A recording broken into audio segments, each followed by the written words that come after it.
How do you determine if you're capable of starting a business? This is one question that I came across on my timeline. That's on my sales conversation Instagram handle. I follow a bunch of people who are the leading lights in business education in Lagos and Abuja. And of course, I see a lot of stuff that comes up on the timeline, opinions that are being espoused that I don't quite agree with. And so today, I figured I'd tackle one of those, and that is, how do you know if you're capable of starting a business? Now, the popular ideas on the matter, in my own opinion, you can throw them into roughly three categories. There are people who think you need to have passion, and by that they mean something you love. And of course, remember, in my usual fashion, when I make any definitions here, I'm trying to use working man definitions, not actual dictionary type definitions. So let's take all the definitions I use here as a rough guide. So there's the group one, where people say you need to have passion and that's something you love. And then there are people who say that you need to have a strong vision, and by that they mean goals for the future. And then of course, as usual, there's that camp that says you need to have personality, and by that they mean personality that's suited for business in general, or perhaps personality that is suited to the actual niche that you're trying to pursue. So for those of us who are wedding professionals, they would say you need to have a passion, you need to love the wedding space, you need to have a vision, some grand goal for the future, about how you're going to interact in the wedding space, and then you need to have the personality that is suited for business in general, and in particular for your niche. So you need to have the personality of, a makeup artist, or the personality that is suited towards wedding photography or being a wedding planner, and so on and so forth. Now, of course, there's nobody on the internet, on Instagram or wherever, who says that these things have to be mutually exclusive. So you find people that are talking about some mix of the three, or maybe a few other items that they think are essential. So my opinion about what you need to determine if you're okay, let me rephrase. So now this is my own opinion of how you determine if you're capable of starting a business. Is passion important? Is vision important? And is personality an ingredient? I must confess, before I start off, personality, that's the one that chafes me the most. But let me move on to my opinions, and I'll try and take it in a step by step. Okay, so now, passion.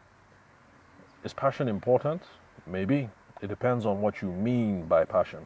A lot of people define passion as something you love, and so in the typical business education space out there, at least in Lagos and Abuja, people are of the opinion that you need to pursue something you love. So in other words, for you to be capable of starting a business in the wedding industry space, to be a wedding industry professional, you need to love the wedding industry, or love wedding photography, love wedding cakes, love wedding makeup, or whatever it is.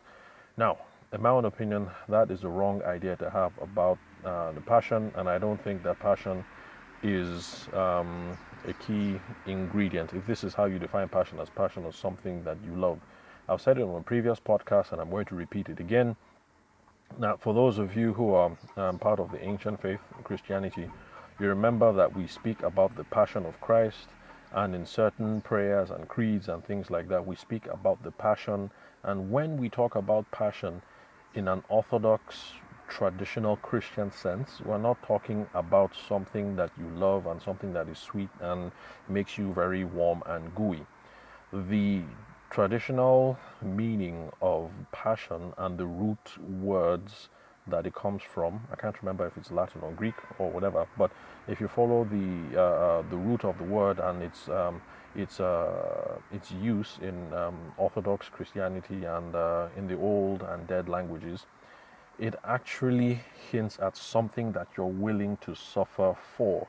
So we speak of the passion of the Christ because Christ was willing to suffer for us, and so that is what his passion was. So it's passion because he was willing to suffer for us, not because while he was in the Garden of Gethsemane and he was sweating almost as if it was blood. So that must have not been fun. Being flogged was not fun. Being crowned with thorns was not fun. And obviously being crucified was not fun.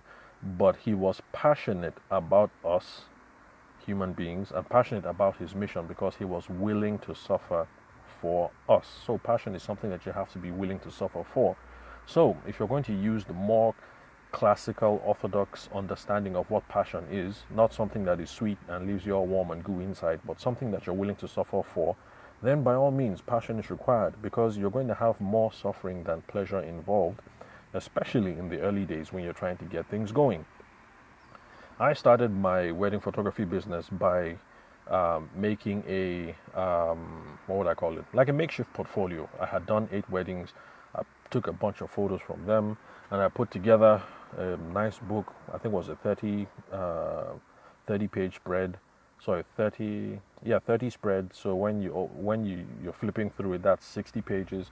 Just to give me a bit of credibility, I made 3 of those books so I could drop one off with a friend. My brother would have one, I would have one. So spending money that I didn't have was not something that made me feel all sweet and warm and gooey inside. Spending that money that I didn't have was a sacrifice. Running round to meet people, to talk to strangers, that was not something that left me warm and gooey and feeling all nice, because I'm not the kind of person that people would describe as an extrovert, but it's something that I had to do. So there was some suffering that was involved in the early days. So you're going to need money, you're going to need time, you're going to be talking to people, you're going to have to learn lots of new skills. There's going to be plenty of suffering involved. And then you're going to hear no more than you hear yes. And so, of course, hearing no is not something that we love. And hearing no is not something that makes you feel all warm and gooey inside. So there's going to be a lot of suffering involved. So if by passion you mean something that you're willing to suffer for, then by all means, passion is an essential ingredient in whether you're going to be capable of starting a business. So if you don't think you're going to be able to suffer through these teething pains when it comes to setting up a business in the wedding space, then by all means don't get involved. But like my mom used to tell me, don't knock what you haven't tried. So I'm all for actually trying something out and then seeing how you vibe with that thing before you determine whether you have a passion about it or not. Because some people stay outside of a context and just say, I hate children, I am not going to be able to take baby photos, or I'm not going to be able to run a creche business. But it's not that simple to just say, this is my passion, this is something that leaves me warm and gooey inside. So what's his name? Gosh, my mind has gone blank now. Well, there's this fellow on the internet, on Instagram and on his podcast. Gary Vee. Gary Vee. So he says that for those of us who are still young, or rather for those of you who are still young, because I'm getting on in years. So for those of you who are still young, you have time to fool around and try different things. So Gary Vaynerchuk is one of those people who his opinion is, try it out. You never know. So just try it. Don't just sit there and say, oh, my passion, and I'm all warm and fuzzy inside and all of that. And like in the first podcast where I made reference to this, I think I pointed out that when Dangote started his trading career back when he was a young lad, I think in Kano or wherever it is that he grew up, I think he started in selling sweets, or was it sugar? I can't remember. I don't think he woke up thinking, I have a passion for sugar. Over time, I think it's obvious that his passion is for promoting African capitalism, African enterprise, those sorts of things. But I don't think he woke up and said, oh, I have a passion for sweets, I have a passion for sugar, and let me do just that. Okay, so now on to the second thing, vision. Is vision essential to starting a business? Now, some people define vision as a goal for the future. For the sake of this conversation, let's just leave that definition to stand. But I think, in my own opinion, what you need is not necessarily a goal for the future, but you need to have a basic investment thesis that you're trying to validate. So, for those of us here in Abuja, Abuja is native to the Gwari people, the Baggy people. So maybe your investment thesis is that there's a wedding community here, but it seems to be tailored towards the more cosmopolitan type brides of the northern and southern extract. So maybe there are lots of Yoruba weddings going on here, lots of Hausa weddings going on here, but that there's an underserved baggy market. Now, I'm not saying that that is the case, but I'm just trying to freestyle and come up with something here. So if that's your investment thesis that you're trying to validate, then by all means, take that as a step and then tread into the market as a wedding planner or as a wedding photographer or as a cake artist or a makeup artist or whatever. Now, this is the part about market validation. As you interact with the market, as you speak to brides and grooms, as you speak to other people in the wedding industry, other vendors, other stakeholders, you will now get a sense of whether your investment thesis is tenable. You will now see whether there is money to be made on focusing in an exclusive baggy market or an exclusive northern market, because there are people who have tried to do that in Abuja who seem to be doing it quite profitably. That's leaning into regional markets, so only doing northern weddings, for instance. So if that's your basic thesis, that there's some money to be made by catering to the baggy audience, then take that investment thesis and then go into the market. And then with market interaction, you're going to be able to validate your investment thesis through sales. And then you will know if you have something worthy of continuing with or not. So first of all, consider, is this something that you're willing to suffer for? And then have your investment thesis and then try to validate it.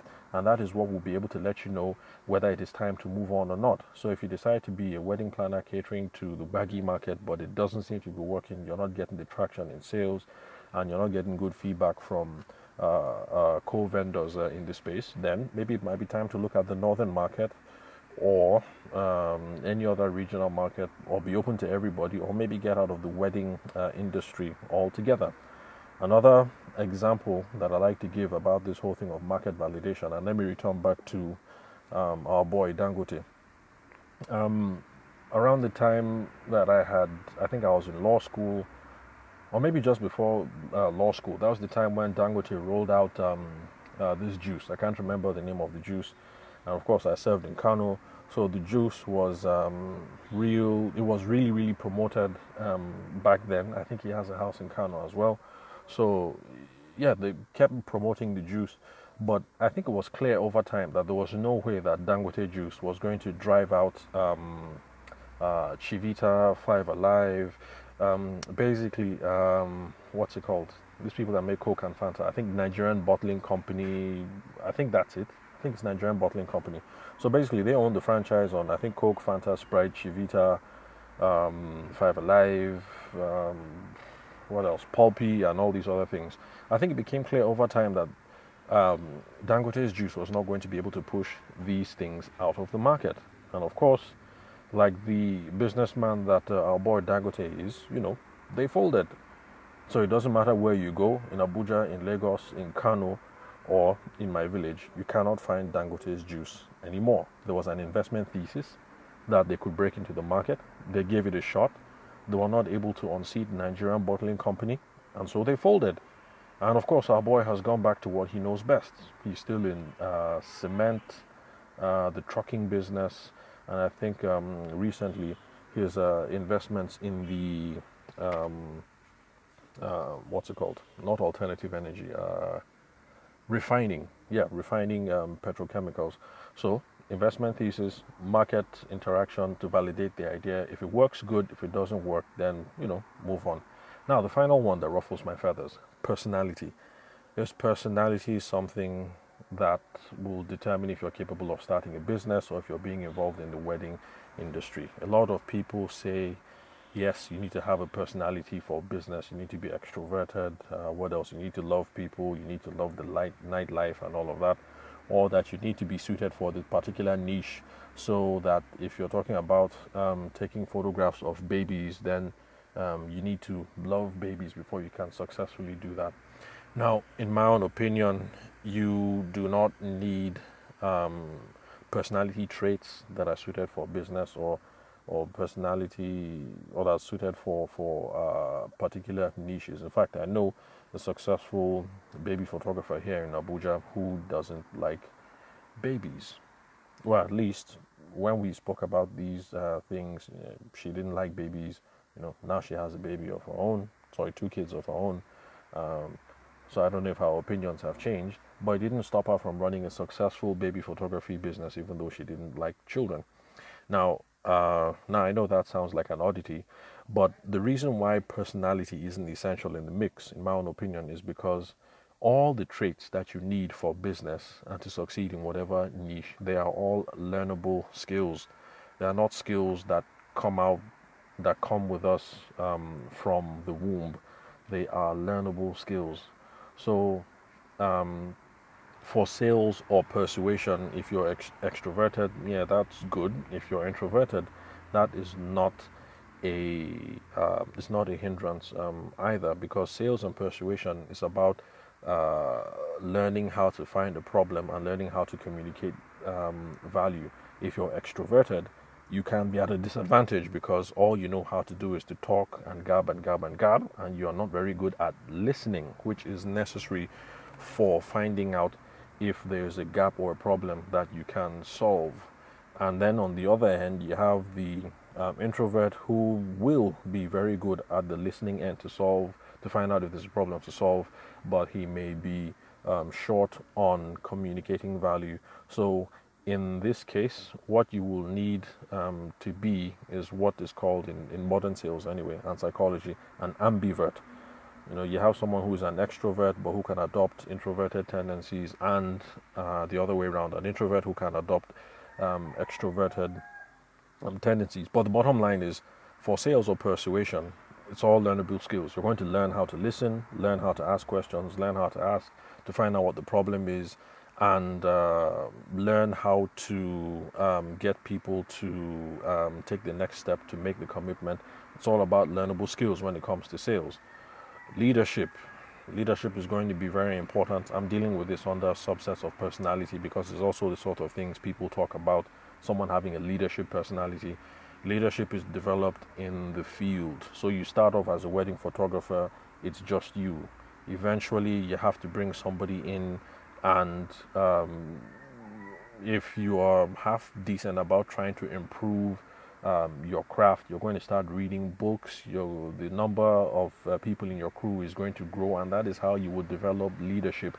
Not because when everyone was born, God gave us a leadership quotient. That's not the case. We're going to pick up leadership skills in the field. So, the larger your business grows, the more you decide to develop yourself in this area, the better you will get at leadership. It's the same with presentation skills. It's not a personality thing. Personality might help in any of these regards, but with presentation skills, you're going to get better because you're going to get better at curating things over time and with more practice. The same thing with confidence. Your confidence is going to be improved with every swing. Every time you take a bat at sales, or every time you take a bat at okay, let me speak particularly to wedding photographers. In the beginning, it's not easy to stand confidently and say what I charge is 50,000 naira. And yes, that's how much I did my first wedding for 50,000 naira. And actually was quite scary because I wasn't confident in my craft yet. But the more weddings I shot, the better I got. And then I realized that 50,000 naira was a poor amount to charge for my level of expertise. I built the confidence with every swing that I took over time. So I was not born with a fixed confidence quotient, and nobody is. And the same thing with professionalism. You're going to improve your level of professionalism as you improve your business playbook and you get more experience and things like that. But bottom line is, all these traits are learnable skills. So please, if you're one of those people who are hurting people over the internet by throwing out all these personality ideas, can you please stop that? You are hurting people. You're not helping anyone. Personality traits are learnable skills. Let's stop telling people, especially some young girls that I've been running into, that they're not going to be good wedding planners or good photographers just because they think they're introverted and mousy and maybe with a small voice.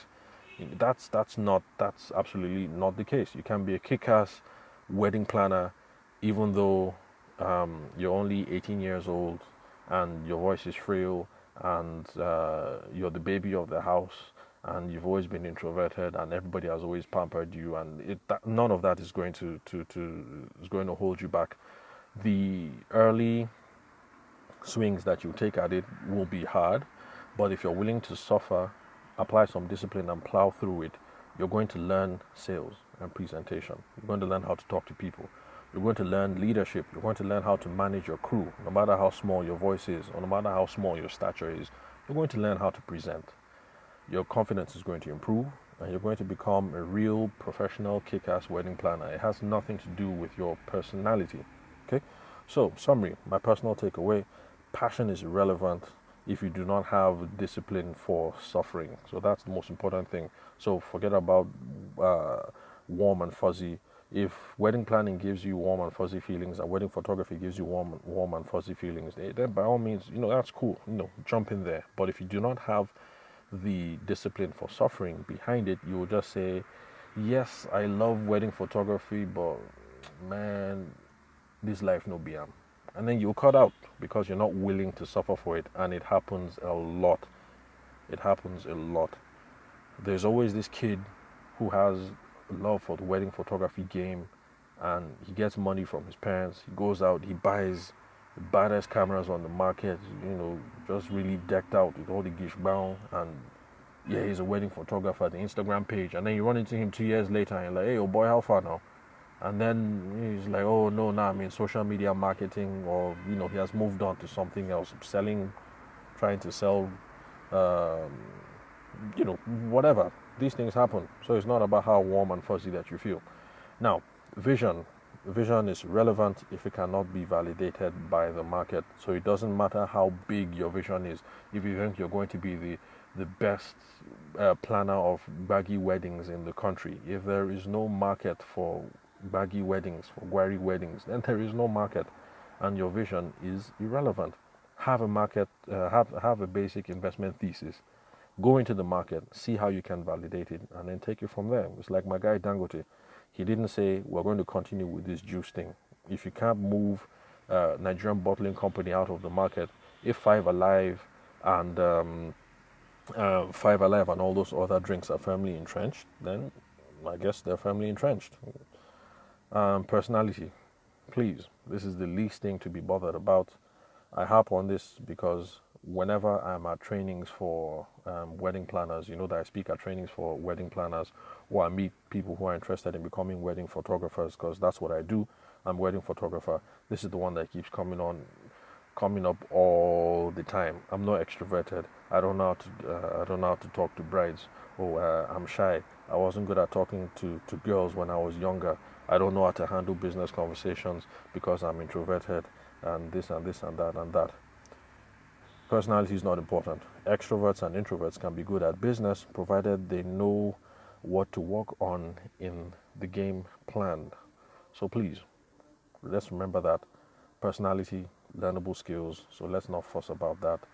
Let's not focus on warm and fuzzy, and let's have an investment thesis that we're trying to validate. So yeah, that's my own take on how to determine if you're capable of starting a business generally, and if you're capable of being involved in the wedding industry. So for those of us wedding professionals who have passion because we're willing to suffer for it, if we have an investment thesis that we're trying to work out, and we're trying to pick up on all the learnable skills regarding sales, leadership, presentation, confidence, professionalism, and all that jazz, if we have all that and that's what we're working with, I really think we're going to be fine. Notwithstanding the problems that we're facing now with the slowdown as per the COVID situation. So thank you very much, guys, for listening. I don't take your love and attention for granted. So as usual, I'm your host, Abuja-based photographer, Tabishima Ayede. Questions, comments, inquiries, hit me up on email. It's ayede.tave@gmail.com. That's AYEDE.TAVER@gmail.com. Thank you very much for listening. I will catch you all on the next episode.